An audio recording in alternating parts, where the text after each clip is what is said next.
E se o homem mais forte que já existiu, também, fosse o mais solitário? Esta é a história de Sansão, o guerreiro mais poderoso da Bíblia, menos um homem capaz de matar um leão com as próprias mãos, derrotar exércitos inteiros sozinho e arrancar os portões de uma cidade para carregá-los montanha acima, mas que não conseguiu vencer o próprio coração. Antes mesmo de nascer, sua mãe era estéril. Durante anos ela orou pedindo um filho, até que um anjo apareceu e prometeu. Ela teria um menino separado por Deus desde o ventre. Nenhuma navalha tocaria sua cabeça. Ele começaria a libertar Israel dos filisteus.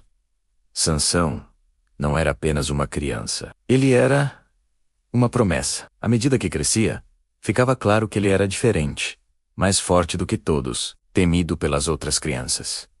Isolado. Mesmo jovem, já conhecia a solidão. Certo dia, em Tina, ele viu uma mulher filisteia que olhou para ele sem medo. Pela primeira vez, sentiu-se visto. Insistiu em casar-se com ela, mesmo sendo parte do povo inimigo. No caminho para o casamento, um leão o atacou. O Espírito de Deus veio sobre ele, e Sansão rasgou o animal ao meio com as próprias mãos. Mais tarde encontrou mel dentro do corpo do leão e transformou aquilo em um enigma durante a festa de casamento. Mas quando sua esposa foi ameaçada, ela traiu seu segredo para salvar a própria vida. Sansão explodiu em ira. Matou 30 homens para pagar uma aposta. Foi embora, ferido e orgulhoso. Enquanto estava fora, ela foi dada a outro homem. A traição o encontrou novamente. Tomado pela raiva, Sansão incendiou as plantações dos filisteus.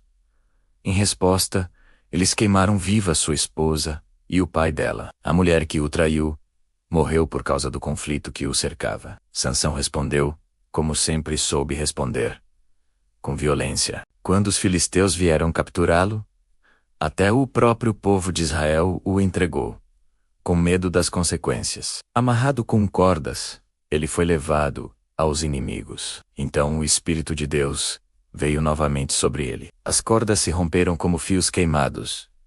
Com a queixada de um jumento, matou 1000 homens. Ele era invencível na batalha, mas vitória não cura solidão. Durante 20 anos, Sansão julgou Israel. Tornou-se uma lenda. Temido pelos inimigos, admirado de longe, mas não pertencia a ninguém. Então ele conheceu Dalila. Ela não o temia, não o idolatrava. Apenas perguntava sobre suas cicatrizes. Pela primeira vez em muito tempo, Sansão sentiu que alguém realmente queria conhecê-lo. O que ele não sabia era que os líderes filisteus já haviam oferecido prata a ela para descobrir a origem de sua força. 3 vezes ela perguntou. 3 vezes ele mentiu. 3 vezes ela o testou, chamando soldados enquanto ele dormia. Um homem prudente teria percebido o padrão. Mas Sansão não queria prudência. Ele queria amor. Cansado de guardar segredo sozinho, finalmente contou a verdade. Sua força estava ligada a um voto feito antes do nascimento.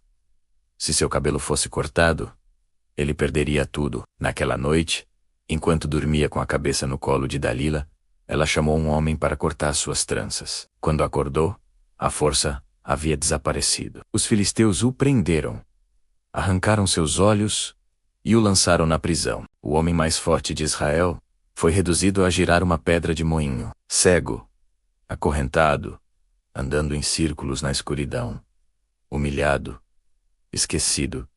Mas algo começou a crescer novamente. Não apenas seu cabelo, sua memória, sua identidade, as palavras de sua mãe dizendo que ele era escolhido, uma oração respondida. Um dia, os filisteus se reuniram no templo de Dagom para celebrar. Trouxeram Sansão para zombar dele diante da multidão. Cego e enfraquecido, foi colocado entre as 2 colunas centrais que sustentavam o templo. Ele colocou uma mão em cada coluna e orou: Senhor soberano, lembra-te de mim, dá-me forças só mais uma vez. Naquele momento, a força voltou. Sansão empurrou com tudo o que ainda restava. As colunas cederam. O templo desabou. Milhares morreram naquele dia, menos mais do que ele havia derrotado em vida. Sansão morreu ali. Sua história não é apenas sobre força. É sobre padrões, sobre repetir o mesmo erro, porque temos medo de ficar sozinhos. Sobre confiar nas pessoas erradas, porque elas nos fazem sentir vistos. Sansão era forte o suficiente para derrotar exércitos, mas não disciplinado o bastante para proteger o próprio coração. Ainda assim, depois de traição, fracasso, cegueira e humilhação, Deus o ouviu. E essa é a parte que muda tudo. Não importa o quão longe você tenha caído. Não importa quantos erros tenha repetido. Não importa o que perdeu. Uma oração sincera ainda pode ser suficiente. Você não é o seu pior erro. E nunca é tarde demais para clamar novamente.